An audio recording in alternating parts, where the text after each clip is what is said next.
बहुत लोक कहते जानिले आमर कौन हम जे जाणी कौन आम स्वर्ग को पलैबू। बंधु जानिले जिणवा पढ़ले शिखा शुणिले कहवा जानिले जीवन यात्रा सहज हो जाए। जानिले जीवन गतिपथ बदली जाए। सबु जगार चलियापे आमको सहज मन हुए। उदाहरण आपण जुक्त 2 रे पाठ पढ़ुछंती आपण के नेवलार प्रश्न कला आर्ट्स माने कौन। आर्ट्स माने आर्ट्स ओडिया होउची कला। कला अर्थ कौन सी लब्ध ज्ञानर व्यवहारिक प्रयोग को कला कहती।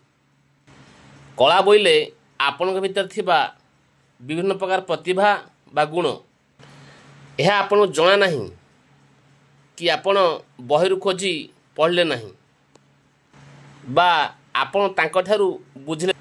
फल कौन हेब ना जदि सही प्रश्न 50 लोकों आगे जड़े पचार दिए ताले आपण निश्चिंत लज्जित हेबे।